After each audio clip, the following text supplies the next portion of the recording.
This is Just Say HIE, the official podcast of the Hope for HIE Foundation.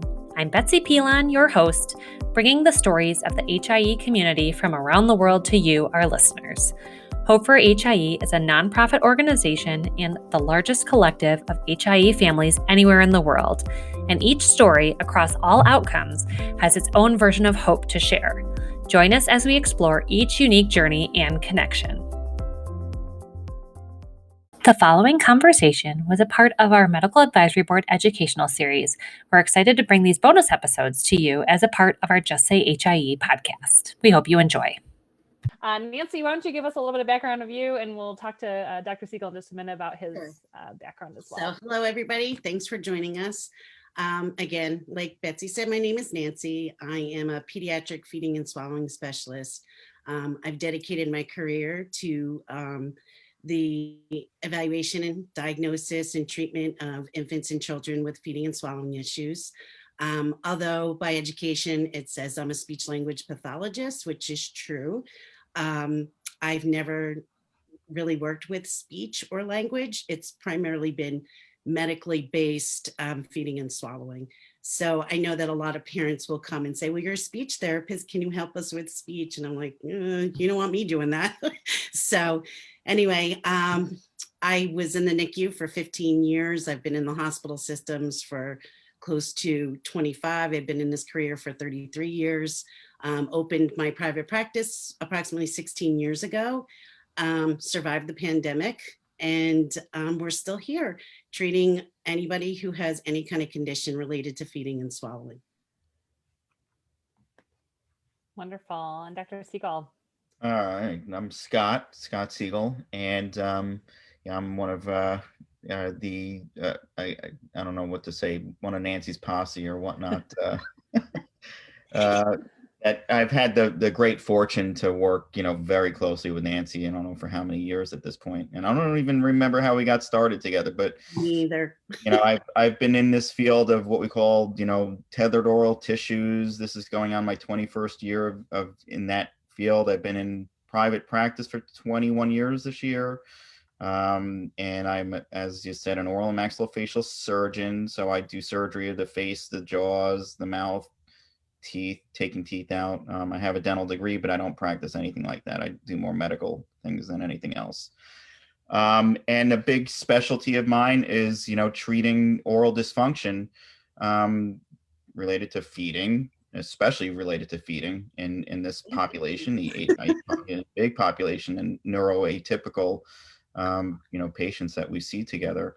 And it's we do research in the area. We just had a nice article published on looking at some ways of doing ultrasound techniques of it for diagnosis and whatnot, and trying to get some objective data out there for physicians and other medical professionals who kind of doubt what we do. If you want to look at my rest of my bio, you can always look at my website as well. It's drscottsiegel.com. Great. And we'll have information of yours and Nancy's in the comments after the event has concluded, for sure. Wonderful. And I just want to put this caveat out there. The internet today has been a little glitchy for all three of us. So if we cut out, we hope to cut back in. Right. But hopefully we're good to go now. So I guess let's just start at the beginning. What is a lip or tongue tie, and what are they? And then kind of talk through the impact they can have on speech, swallowing, and feeding, especially for, babies and kids who may struggle with, neurological conditions like HIE. Okay. Well, I think we'll defer to Scott to give the clinical version of what oral tethers are, what they're made up of, and then I can kind of pair off with how they affect or impact speech, swallowing, feeding, etc. Right. So basically, we have this broad term called tethered oral tissues, or TOTS as it's the acronym for, and that kind of encompasses the terms so many people have heard of tongue tie, or that term, or lip ties and things like that. It's basically the little pieces of skin that hold or attach, like the tongue down to the floor of the mouth, or the lip to the gums. There are other areas in the mouth. I don't know if maybe I can share slides later to look at to show you what it looks like. But it's basically these little attachments that we look at and we assess, if they're impacting function, if they're impacting feeding, if they're impacting other things for function. We talk about potentially releasing these little tethers or little bands or ties to help improve function. And as far as, I can talk about the anatomy, but the anatomy is just one piece of the puzzle. We really kind of look at function. And when we talk about assessing these things, it really is kind of, I depend on Nancy, 100% to tell me, I think this needs to be, addressed or whatnot. It's not just how it looks, but how is this, child or baby functioning. Right. So I'm going to pair off of that. I think in the age of social media and Facebook groups, Instagram, etc., we have a lot of parents who are sharing, pictures of their infants or their children, and they're flipping up the lip and asking, is this a lip tie? Is this a tongue tie, etc. I just want to make it known that it is extremely important to have an assessment done by somebody skilled in this area, who is skilled in understanding how those restrictions affect or impact the way that the oral cavity kind of integrates with each other and the musculature that's responsible for feeding and swallowing. I think too often I'm seeing these groups popping up, and parents are getting anecdotal information, they're getting information from other parents, which is great for support. However, clinical diagnosis is really about how the function is being impacted. And that can only be assessed by someone who's skilled in the ability to really make that diagnosis. So it comes with looking at all of the oral musculature, the face, the lips, the tongue, different aspects of how these sort of interact with one another in order to support feeding, whether it's breastfeeding, bottle feeding, cup drinking, spoon feeding. It can be at any point throughout the lifespan that we see that these small tethers or these sort of banded tissue can really cause what we term as compensation, right? So we look at how the infant or the child is sort of at rest. So we know whether or not they have the ability to have symmetry of movement, if they're able to utilize all the muscles to kind of create what we are looking for, which is a labial seal. That's our first indication. We need to make sure that the lips are functioning. They're the first step in digestion. They're the first step in making sure our oral health is adequate, the ability to feed, the ability to suck, the ability to move our tongue. If we have our lips apart for any reason, whether it's because our tongue is protruding forward or because our jaw is weak, or we have some facial weakness where we kind of have this open mouth posture, that will affect how the tongue rests in the mouth, how we swallow, etc. So I always like to do this kind of little exercise with my families when I'm trying to explain why the lips are so important. And we can all do it now. And basically it's just, if you leave your mouth somewhat askew, slightly open, don't close it, and try to swallow. And you can feel the impact of how much you need these muscles within the neck, within the chest, within the back of the neck, within the face, in order to make that swallow happen.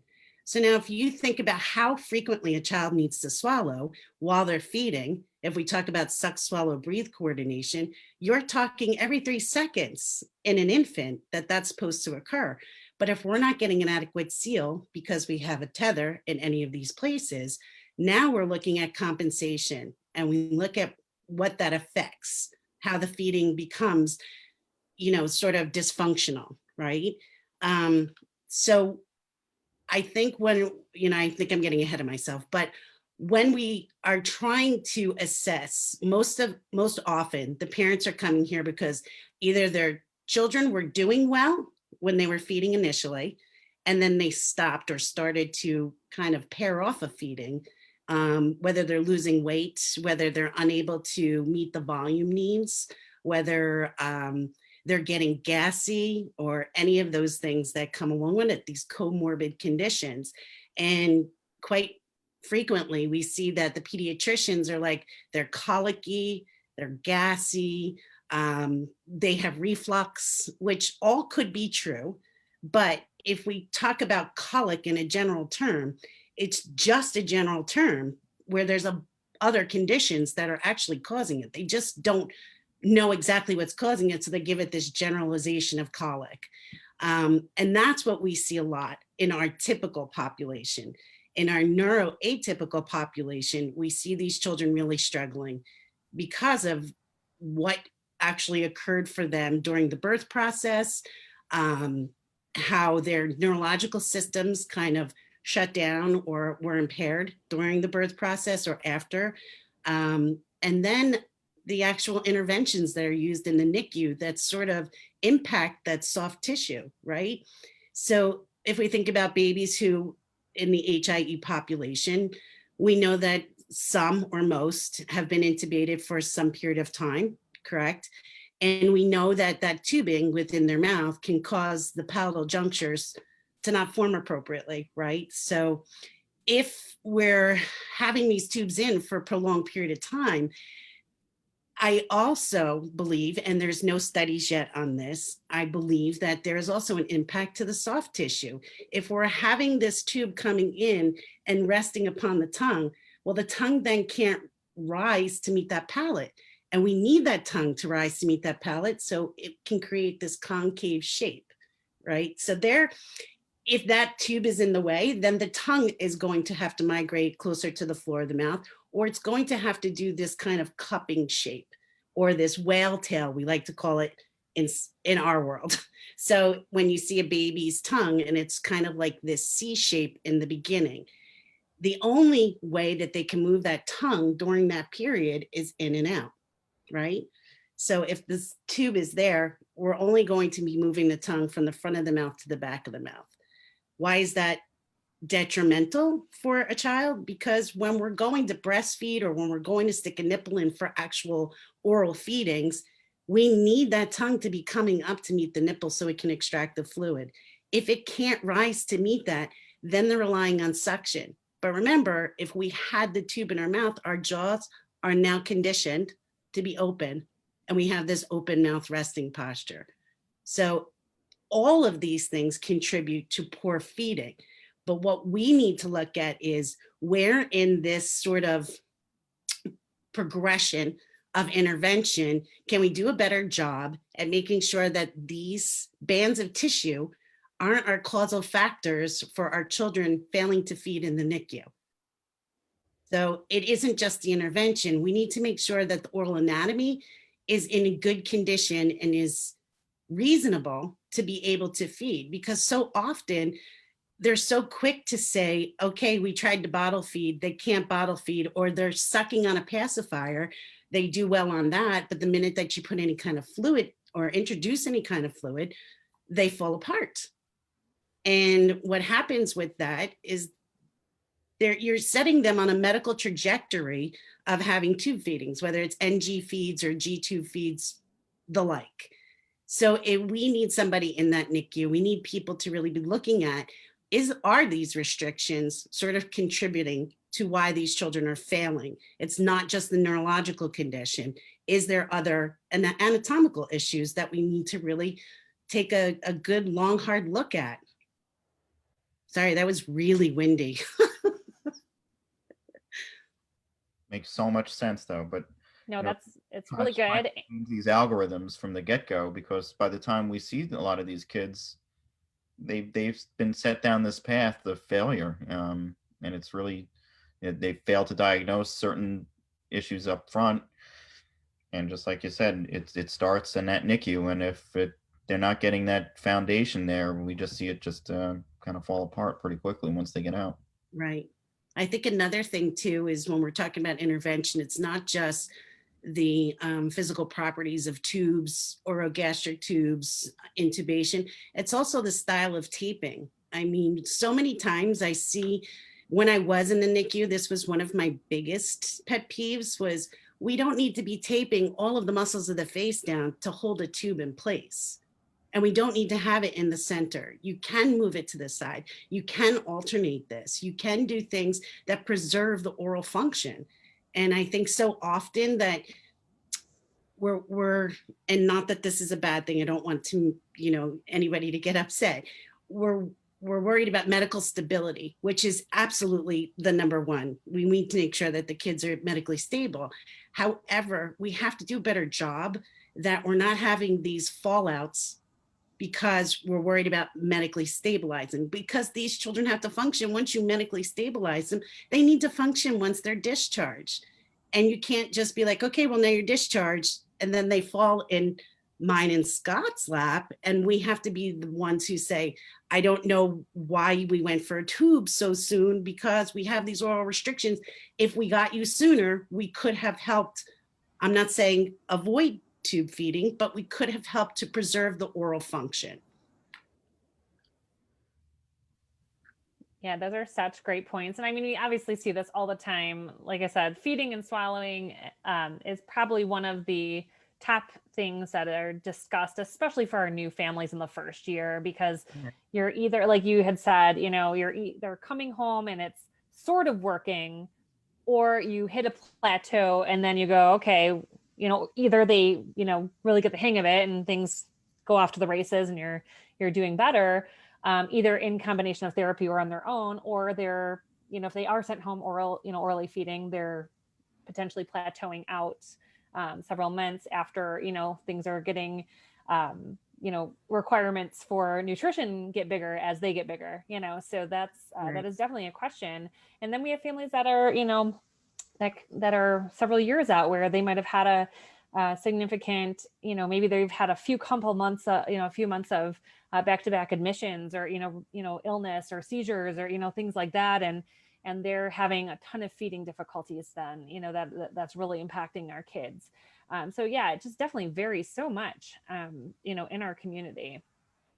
And I think that, when we talk about oral restrictions in this population, I don't want to have anybody misconstrue what the message is. It doesn't mean that releasing these restrictions is an automatic fix. And that's in any of the population, neurotypical, atypical.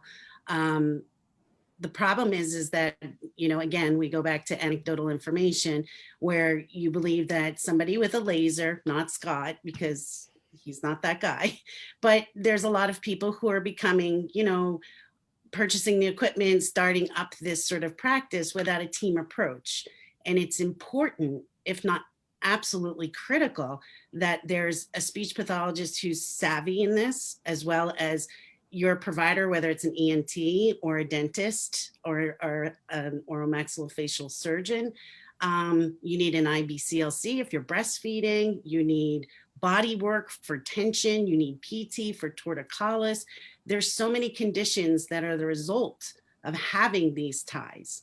And I think we have to talk about where this all starts. Like, this has been, if we talk about embryology, right, we know that these tethers have essentially been there since the ninth to 11th week. They're developing, the tongue is developing, and this piece of collagen is already developing. So their sucking patterns are sort of laid in the womb, right? So if we already have this sort of restriction starting, they already are coming out with sort of this behind the eight ball.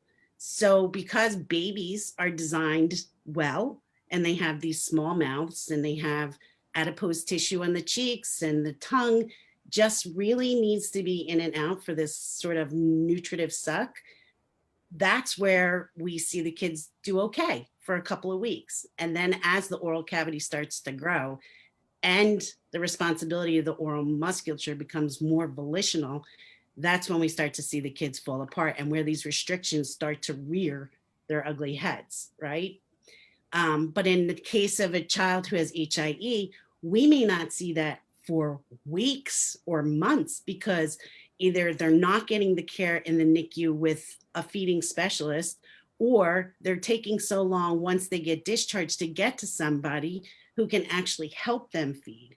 So whether it's finding the right person to administer the feeding and swallowing, therapy, or whether that person is just unaware, you need a good team approach, and you need the pediatricians to start or stop dismissing the fact that this can be contributing in their feeding journey, right? So often we hear a lot of parents say, oh, my pediatrician evaluated and said he doesn't have a tongue tie, or he can stick his tongue out, and we know a lot in this population that forward resting posture is one of the neurological signs or symptoms. But that doesn't necessarily mean that they can use it functionally. So just because you can have your tongue cross over the lips does not mean that that is indicative of not having an oral restriction. Again, it's the way in which that wave formation or the elevation, the mid-rise of the tongue to the palate is what we need for appropriate speech and feeding. Yeah, that's okay, Scott, jump in. Yeah, no, it's like I just kind of say ditto. But when I speak to the families, and it doesn't matter, neurotypical versus atypical, we always say, this is not the silver bullet or magic bullet. It's a piece of a puzzle.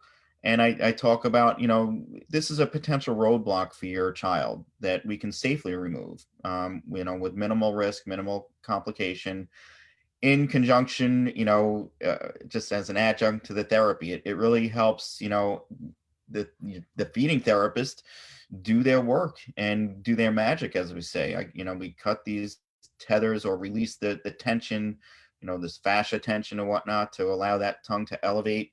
And that's one of the things that we had just, published, was looking at dysphagia. We're looking at, airway protective mechanisms and feeding and swallowing and, normal feeding, breast and bottle feeding, and looking at it across the all forms. And we see that tongue elevation is the big key. So trying to get that education out to the pediatricians, where they say you can stick your tongue out, you're gaining weight, they're okay. Or they have something called a mild tie. In our areas of specialty, we say there's really no such thing as a mild tie. We say it's like being mildly pregnant to somebody. If your child has an issue that is potentially caused by this restriction, it's 100% to them. It's severe to them, so, and then they just go on based on appearance. That's why I try to get away from looking at these things we talk about the social media thing and people sending you pictures, is this a tie and whatnot. It's like, I need to have that functional assessment, by a very qualified, what we call TOTS savvy and educated feeding therapist, or IBCLC, somebody like a Nancy who's got a lot of experience, because you can't just take a weekend course and get this, and you can't just buy a laser from a laser company after a weekend course or laser to do this or do it well.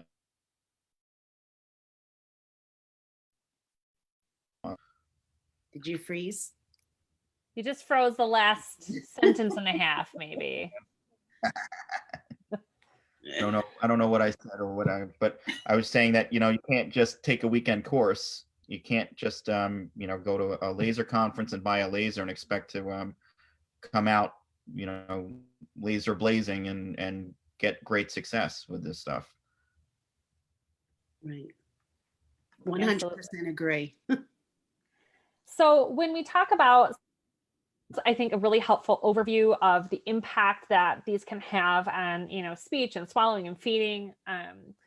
And so, and you talked a little bit about identification and making sure that it's done by, kind of this comprehensive team approach. Can you also talk about what, we're having a lot of questions that are popping in of what kind of professional, because we're having different experiences, as you might imagine, Right. of people who go to their pediatrician, people that are going to the speech pathologist, people that are getting referrals to ENT, there are many different roads to mitigating these. Can you talk through that a little bit about what your advice would be for these families? That's a big question. It's a lot of confusion. For me, I get confused on who I'm working with and who's qualified or putting out their qualifications saying that they are qualified. So you really have to do due diligence, and I would say one positive aspect of the social media area is you can get a lot of advice and guidance from either parents or whatnot in your local area. There are tongue tie groups, there's feeding groups, there's, lactation, speech. So, I come from it at a different angle than maybe Nancy will, but, and I get tagged a lot on these social media groups. And they've been okay for certain guidance to try to get to the right professional, whether it's a lactation consultant, whether it's a feeding therapist, speech therapist, and then trying to get to the right release provider, who's either in a lot of these social media groups will have what we call preferred providers, or there's a couple of national people that are trying to get preferred provider networks out there for people. And it's not about bashing pediatricians or whatnot. It's just not part of the education at this point. I'm a fellow of the American Academy of Pediatrics, and we've been trying to work with that group and trying to get this integrated into medical education, trying to get it integrated into dental education, so that there's an understanding, from the medical community. As much as you talk about, Nancy can talk about this speech and feeding education as well. But it's a very frustrating and confusing thing. Right. I have to second that. That so often it's, for lack of a better explanation, it's really through trial and error that we're building our teams out here and even nationally. So, when Scott speaks to due diligence, it's important to have the conversations with these, therapists or providers, because I'm getting emails and tagged in things as well all over the country and globally, like, who can I go to? So, I think it's important that you understand, the two providers that typically do this would be someone like Scott, who is a pediatric dentist and oral maxillofacial surgeon. And then there's ENTs that do this as well. We talk about laser revision or release versus scissor release, where a lot of practitioners are still, they're good at their job and they're good at their craft and they're doing scissor releases, which are good.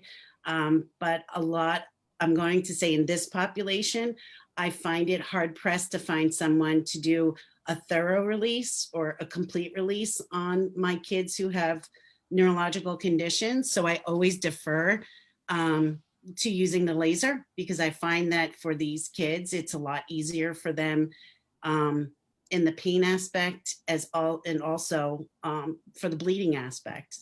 If we're talking about kids who are having problems swallowing, we certainly don't need them having, this consistent amount of blood being pulled in their mouth, because they're not going to be able to manage that.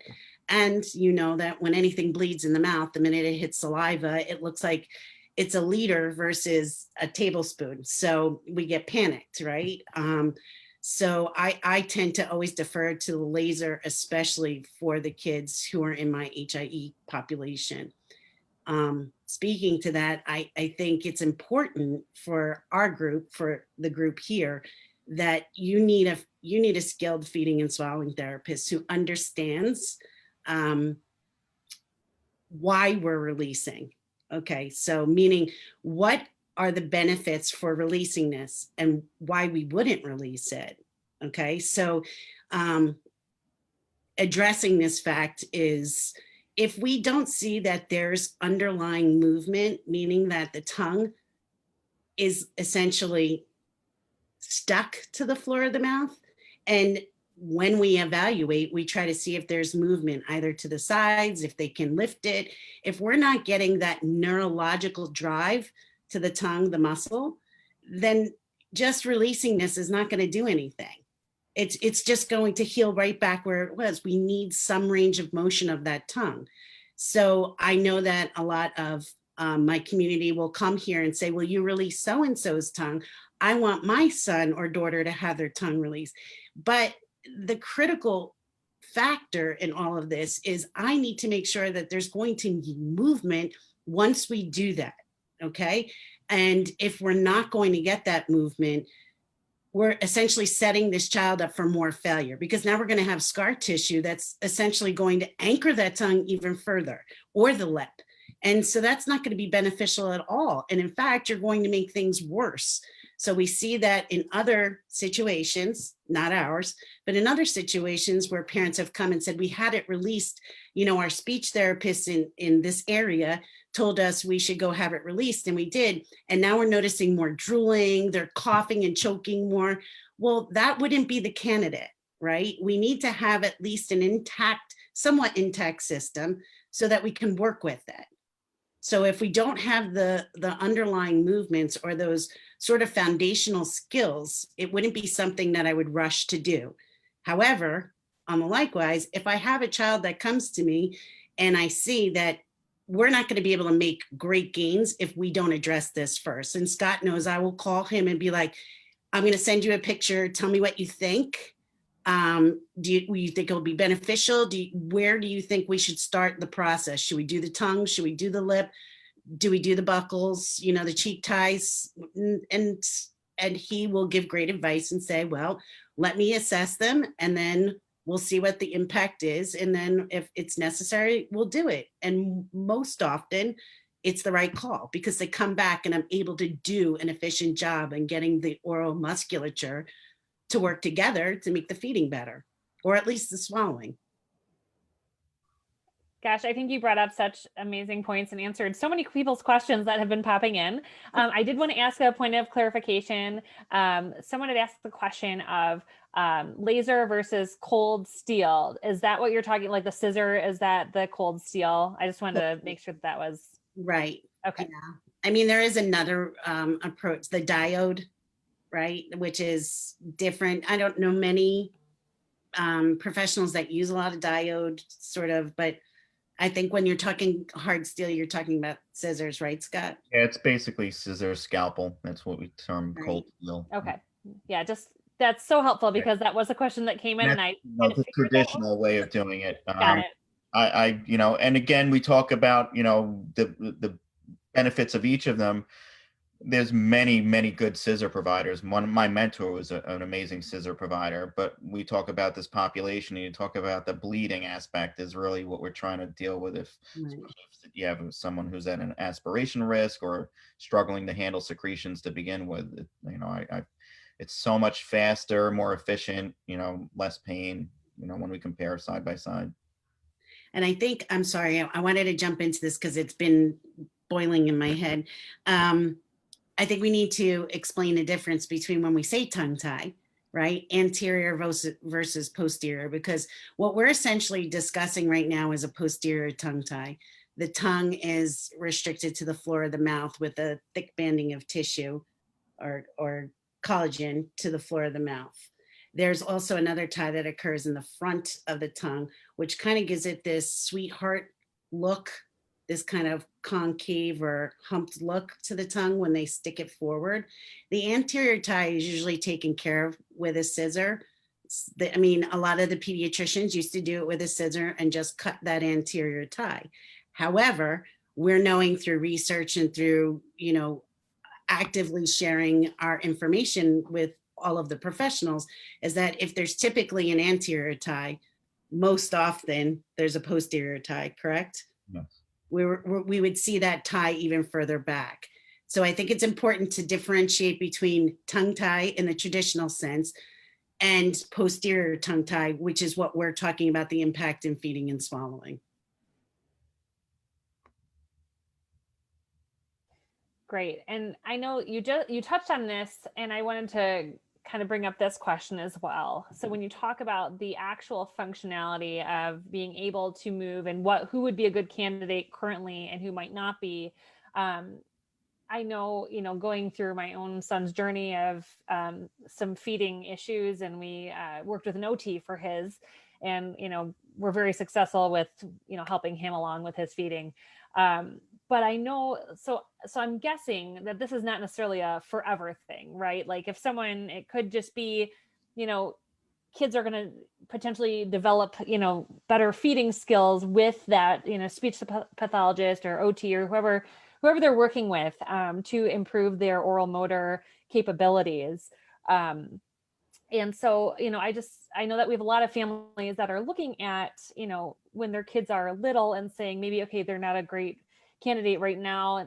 And again, as Scott said before, this is a piece of the puzzle, right? There's multifacets to this. So I just wanted to, kind of bring that out as a point of clarification, because we do have a lot of families whose kids I know are like 3 and 4 and 5. And, I can think of the other, other people in our community whose kids have come to see you in particular, Nancy, and then, they're like 6, 7, 8 years old, and where they might not have been ready for something like that revision earlier, but then, we're ready later. Right. And it's timing is everything.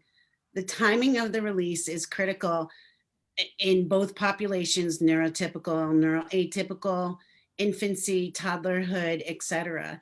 I think it's important to note that, there is some level of cognition that's necessary as they get older, because it's not just working on, oral motor exercises with them. You need an oral myofunctional therapist. And one of the criteria is that you have to be able to imitate. So you need a certain level of cognition in order for that to occur. So imitation of those motor movements and being able to place, small pieces of rubber band, et cetera, different tools that I'm not an oral myofunctional therapist because I primarily work with infants or, the neurologically impaired population. But many of my colleagues are fantastic oral myofunctional therapists. And, we're trying to do a better job as a community of professionals to delineate who is the appropriate person to see, right? So if we're talking about feeding and swallowing in 3 and under, right, then it would probably be a speech pathologist or an occupational therapist who is skilled in this arena, okay? It would need to be somebody who understands anatomy and physiology and how it, is impacted by this tie, or what are your goals going to be so that it does make that functioning better. And so often I hear from many parents is that I'll get these emails saying that, my OT said I should get this released. And I said, okay, that's great, but what's the plan following that? And that's where we have our sort of disconnect. So we have a lot of professionals who are referring for this, which is great that you've identified it, but now what are you going to do to remediate it? How are you going to make it better for this child to feed? And that is where I'm finding it to be a very difficult area, because it's not just about how the oral cavity is functioning, it's how is it functioning with food, with liquid? How are they able to make a definitive impact in making this better for the child? That's the critical part. That's the part that's missing in a lot of these plans. 100%. 100%. There's so many times when I've gotten, what I think is a baby or patient that's ready because parents said they've been working with their speech or feeding therapist and whatnot. They said they're ready to go. And then all of a sudden we do the procedure and the wheels come off the bus. Everything's going backwards because there was no real pre-op prep and aftercare, regimen or protocol or something in place. So that's of utmost importance. And having that team and an experienced team is really, you circle back to that, and, knowing where to get that, your association is helpful for that too, because you can help direct this population to the right people. We try to get those of us in the field, we kind of know who is who in each of the states or whatnot. And we do have local networks that we know who is, so we are probably good resources to reach out to, versus just trying to figure it out on your own. But it's really, you can't, hit that over your head. I don't know how, you just really can't do it enough, because you want to, first of all, do no harm. And, we see a lot of harm being done. And I can't say, even in my own practice, I've had many cases over the years that you think you're doing a great thing and all of a sudden they're sliding backwards. So it's knowing when not to, do a surgical procedure is maybe even more important than just doing it, Right. Yeah, that discernment is definitely a piece that I think perhaps our families might struggle with sometimes, because everyone wants to do all the things to try to help their kids the best, right? That's, no one wants their kids to, to struggle with things, obviously. But, I think a lot of times also it's difficult for people to take that news, whatever it is, whether it's this or something else, of no, this is not going to help your child either at this time, or, you know, they're not a good candidate because of X, Y, and Z. And then kind of, you know, having to process that as a parent of, wow, I really thought this might be something that helps.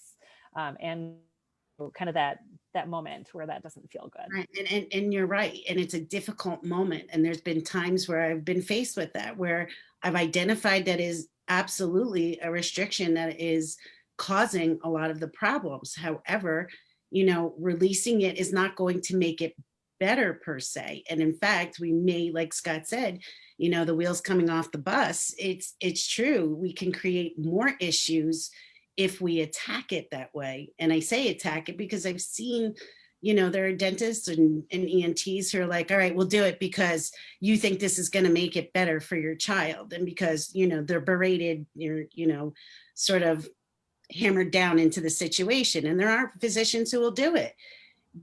But it doesn't necessarily mean that that was the right step. And unfortunately, this is where we go back to education, training, who are the appropriate people. And I know I keep saying the same thing over and over again without sort of, you know, a solution. But, you know, you have to understand too, in our professional world, just like you said, you want everything to happen for your child, if that could be a positive in their world. However, it's very difficult for us to do research, because in order to do research, we have to get the same child and say, no, you can have it. And yes, you can have it. What parent is going to agree to that? There's going to be very little that'll sign up for that study, because if I've identified that that is the problem, they're going to be like, do it. But I have to say no, because I want to study this child. No one's going to sign. So you see how difficult it is in so many factions that we can't get good data to try and help lay the foundation so that we can educate the families. We're trying, but it's very hard. Well, and that's just such an interesting thing. And we can talk about this offline too, just because, you know, as Hope for HIE has been getting more involved in different facets of, you know, the medical community and research community in particular, you know, through NIH, there's this PCORI program where it's not like the double blind, you know, studies of traditional NIH, and it is really involving patient and families. Everyone's at the same table developing these together. So, you know, it's a newer model of funding and of research. And I just wonder if there's, you know, potentially opportunity there, you know, that we can look at. That's great. Yeah, I think that's a great way to look at this, because it's like you said, you know, and I get it all the time from, you know, my medical colleagues, like, you're not giving me studies. I need to see studies. Like, we're limited. We can't do these studies in this population, just like Nancy said. It's like, we can't, you know, deprive somebody of a treatment that's really going to help them, and, you know, put them into different cohorts that way. It just doesn't work. So coming up with these other, you know, ways of doing the research, and if NIH, you know, can move forward with that, I think it's a great way to do that. Yeah, it's just an interesting, I've just been a part of, you know, a couple of these now, and it's really nice to see, because you're really in it together and develop, it's patient and family centered care through research. It's, you know. Well, you know, so often we get hung up on evidence-based practice, right? And if I hear it 20,000 times a day, where's the evidence base? Where's the evidence base? You know, okay, so here's my evidence base. And this is what I say to my families. Your child wasn't feeding.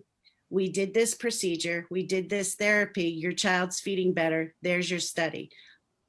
And I say this to the doctors all the time. It's yes, evidence-based practice is extremely important. But when you're talking about something that's unto someone's own, right? So even if we talk about, I'm going to digress for a second. If you talk about, they're trying to do studies about the strength of the tongue and the rise of the tongue. And there's, you know, tonguometers and all of these things to get these, you know, numbers. And we own a lot of this stuff. However, clinically, that data is not relevant. It's like using surface EMG. It's your muscles and how much effort your muscles put out. So how can I take your child and say, yes, his tongue rose to the 10th level, but your child didn't. So we're going to do that. We're going to do the release on him. But it could be that that strength of tongue, the neurological drive to that muscle is better, whereas the other one is not because of the tether. And this is where we kind of all get sort of encapsulated into this research driven, which is important, but evidence-based practice when we're looking at infants who are failing to feed, and what we're faced with is we're going to put them on a medical trajectory they don't belong on, which so often Scott and I talk about this all the time. They wind up with feeding tubes.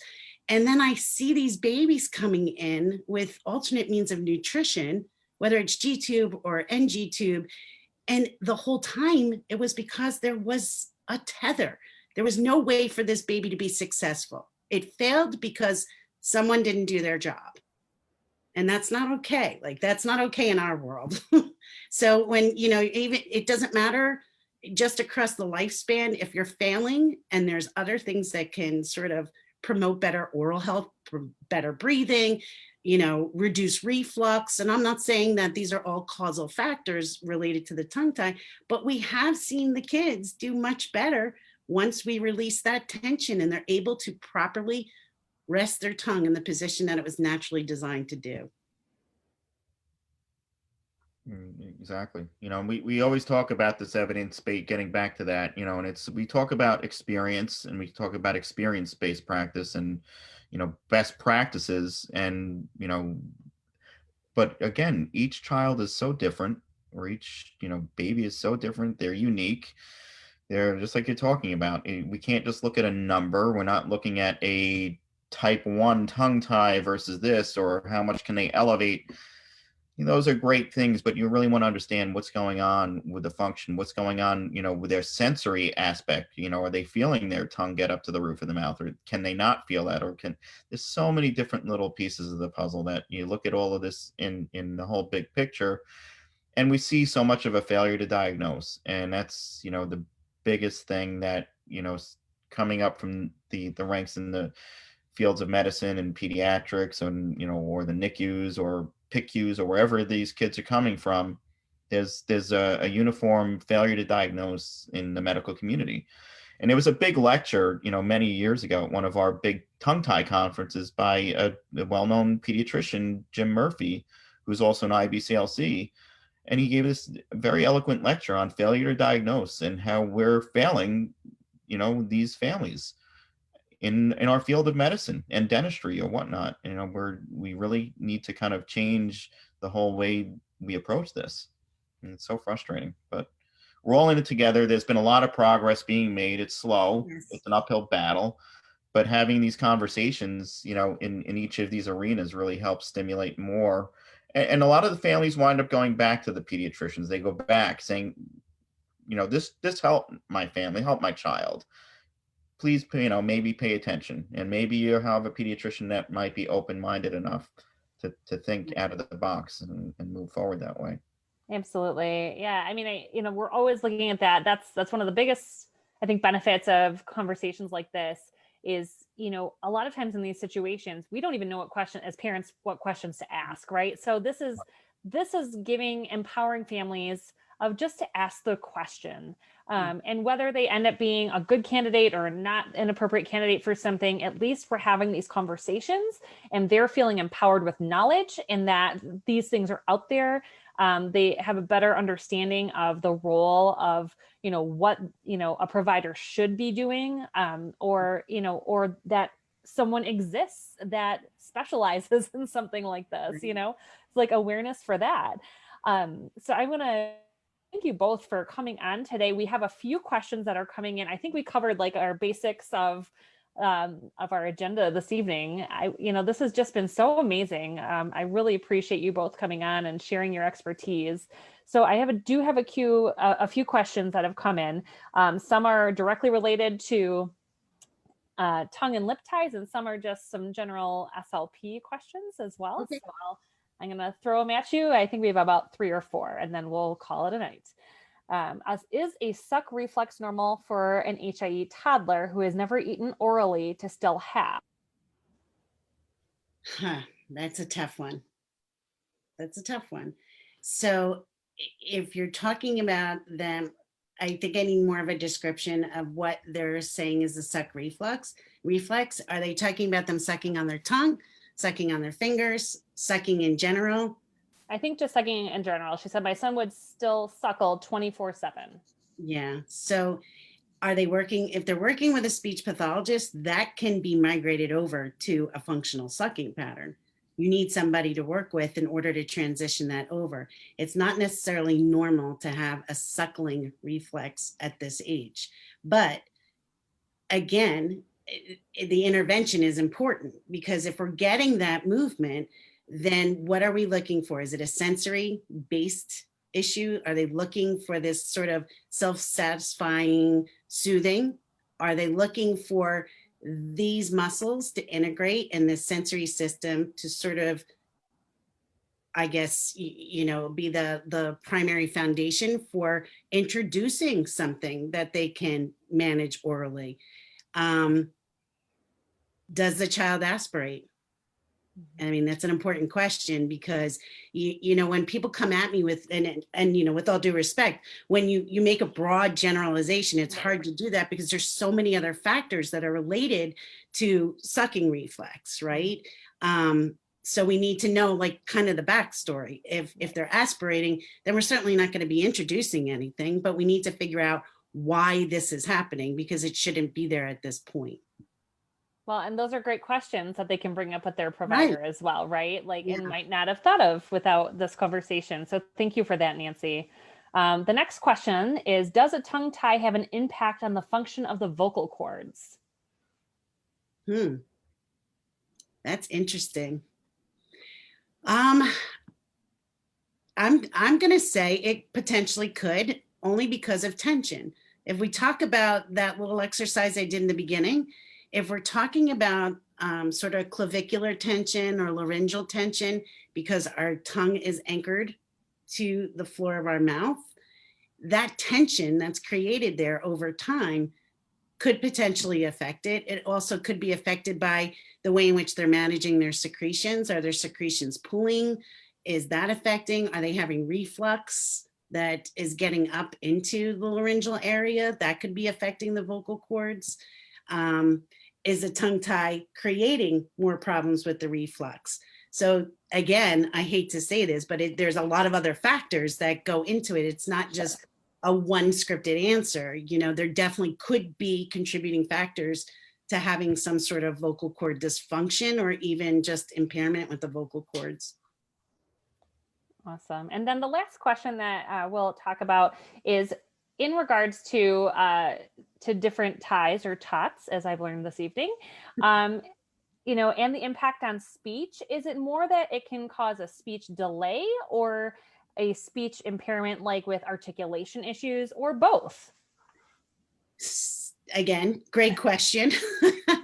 So, if we're talking about language and we're talking about the language centers of the brain, I don't necessarily think that the tongue tie has the impairment on what the functionality of the brain is, right? So receptive expressive language is not necessarily going to be, this won't be the causal factor for having that sort of language delay. But if we're having a speech delay in terms of pronunciation, articulation, things like that, due to the tether on the floor of the mouth, that can definitely delay the rapidity of how fast someone speaks, how they get their message out.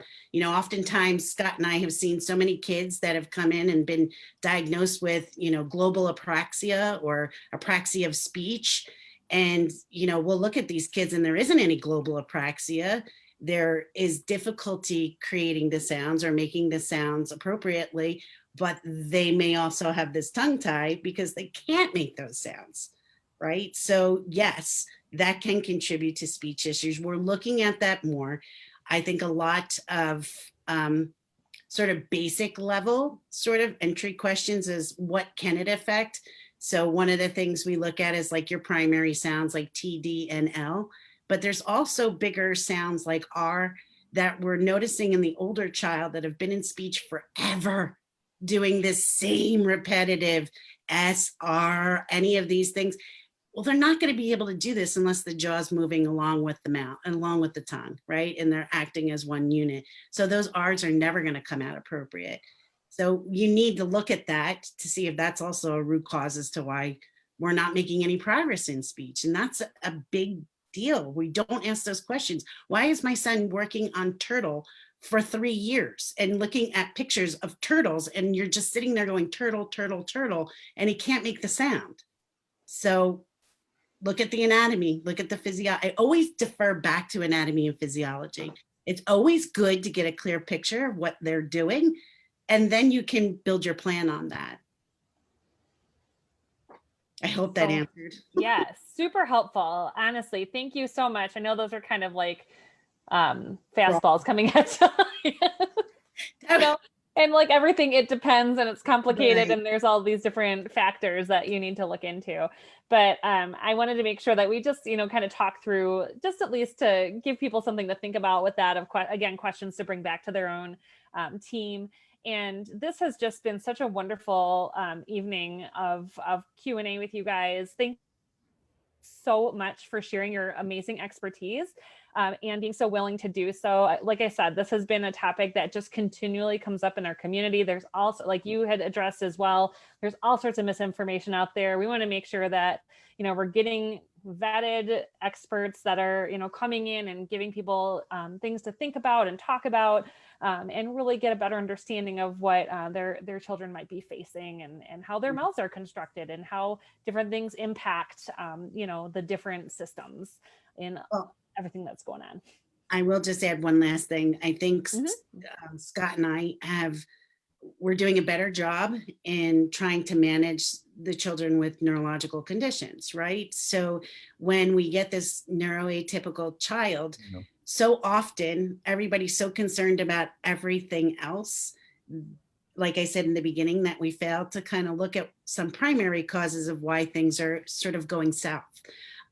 We're doing a better job, I think, in terms of the identification, the management. We do intensives here, and when I see that the children have these, I immediately send to Scott, because I know they're only here for a shortened duration. So I need to make the biggest impact as quickly as possible. And so do I think that that is appropriate in all scenarios, in all situations? No. But I don't have the luxury of having pre-release work, right? Because I'm only seeing them for a short period of time. So I've got to get in, do what I've got to do, make the changes as fast as possible, and then communicate with whoever's going to take that case over when they go back home.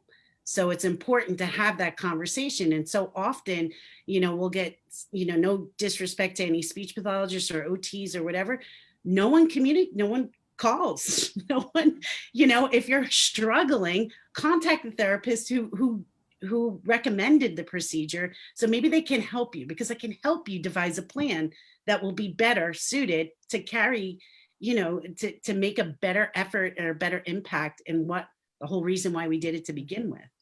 Well, and I just want to point out too, we're in kind of this new era of telehealth too, where we can also, as families, advocate to get people on a call like this and say, hey, team, we want to make sure this handoff goes well, because if we're seeing so-and-so for this over here, we need to have this conversation and bring our providers together. And I think as parents, sometimes it's a communication skill set that, you have to work on. And you don't have to be aggressive about it, but you can be, confident in saying, this is, let's all come together about this issue with these team members. It's just like building a baseball team, and making sure people are talking, so that way you're getting a lot of people are traveling, they're using their insurance money, they're using personal pocket, you want to make sure that this value, everyone's coming together and are focused in the same, way. 100%. And I think a lot of times I'll liken it to, being a contractor on a project, right? There's a contractor for a reason, because you don't want the cabinet builder and the person who's installing your tile. You want everybody to kind of orchestrate this plan to make a beautiful kitchen. But when it comes to advocating for our children, where there's this disconnect, like we feel like we're being aggressive or we're being assertive or being pushy.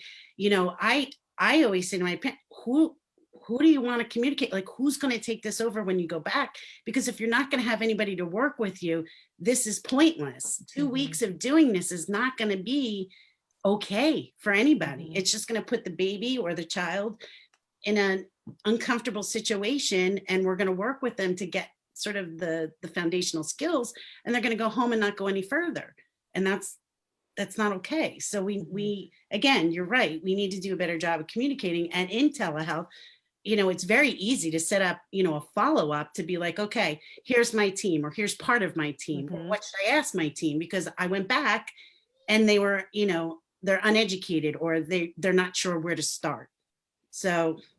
Right. And, most everyone means very well and everyone wants the best for our kids.